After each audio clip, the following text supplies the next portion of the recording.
When you strip it all, it's really simple. You know, I grew up in formal structures of thought, and kind of what I try and do is strip it down, strip it down, strip it down, till it gets to kind of what's the bare essence of it. The bare essence is really simple, right? Rivalrous relationship is the structure of reality. That's the whole point. That's the whole thing. That is what Daniel said, right? Rivalrous relationship has become the structure of reality, and the cohering of an in-group beyond the Dunbar number, right, beyond 150 after a particular point in time, the cohering of that in-group always requires an out-group. That is what he said. Then he added on, but that was really bad shit for a long time and caused an enormous amount of suffering, but there was still a fucking planet.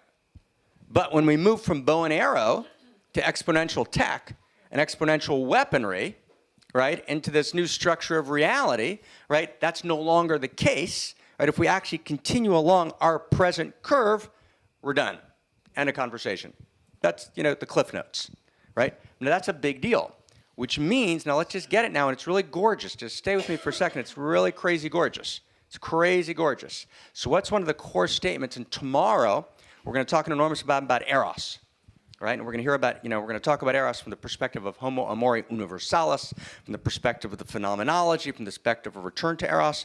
But what's one of our core sentences in the Dharma about eros, friends? And it's so gorgeous, right? Sean, what's the core sentence? We've said it in a wisdom school 1,000 times, right? Tom, what's the sentence? The sentence is, right, if you're genuinely in eros, then you're inside the circle.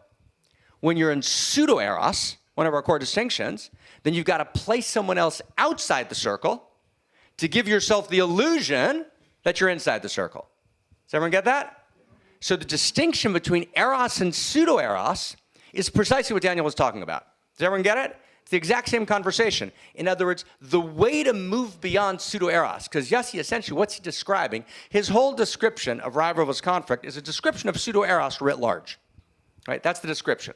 So then how do you move from pseudo-eros? How do you move beyond pseudo-eros? You move into eros, because in eros, you don't need to create an out-group, right, in order to have the experience that you're in the in-group.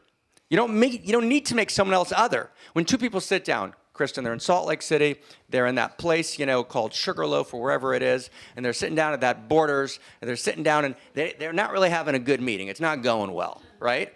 So what do? You sit down with another person, what do? You talk about a third person, right? And you create connection through pseudo-eros, because in the space between us, we're not really having a connection. That's how it works. Right, that process writ large, right, is what causes rivalrous conflict.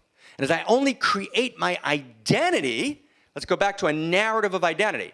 My narrative of identity is created by talking about the third person, because we actually can't find the circle of eros between us. Now get this, you can teach this in 6th grade. And again, if we can't express what we're saying, right, to, you know, in a truck stop in Idaho, and in 6th grade, right, then we're not going to succeed.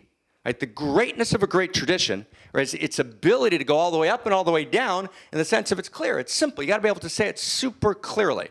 And the more you understand it, the more clearly you can say it paradoxically. Right? The clearer it is, it's obvious. These are obvious truths. Now stay with me for a second.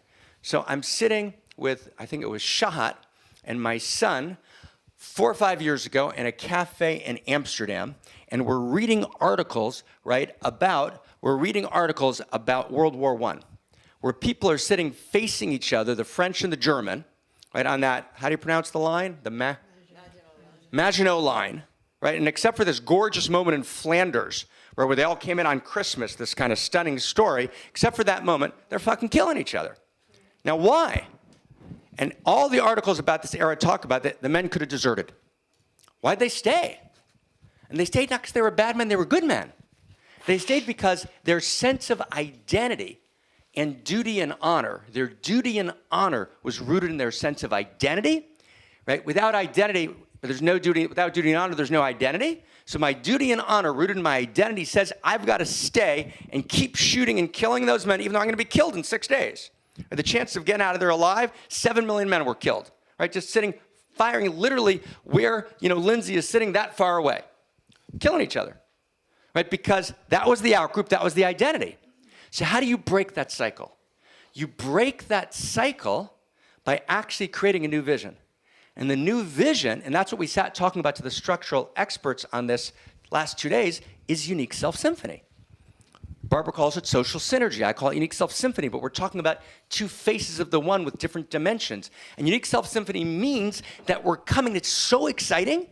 I'm going to turn to Barbara and Zach, and they'll give you their takes on it, but this is so crazy exciting. I mean, I literally remember in 2010 giving the 10th week of, Kirsten, of the Unique Self course, right, and sitting reading all the literature I could on self-organization and trying to figure out how humans self-organize, right, at the human level, beyond pheromones, reading all the literature, morphogenesis, all that shit. And then all of a sudden I realized, oh my God, human beings self-organize through uniqueness because they create unique self-symphonies. And that's where the word was born.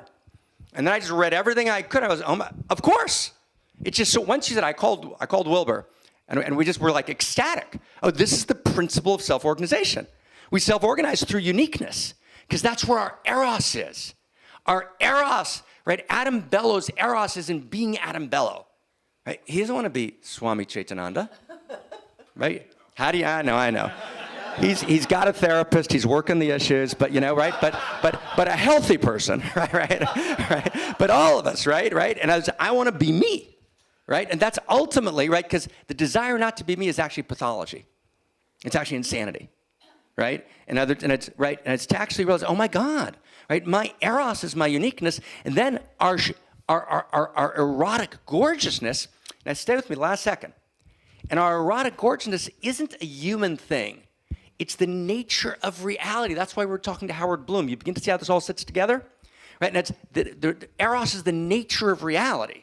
The nature of reality is for me to want to erotically connect with Venu, and then, wow, Michelle's here, and we're going to erotically connect, and they're going to do a sex. It's got eros.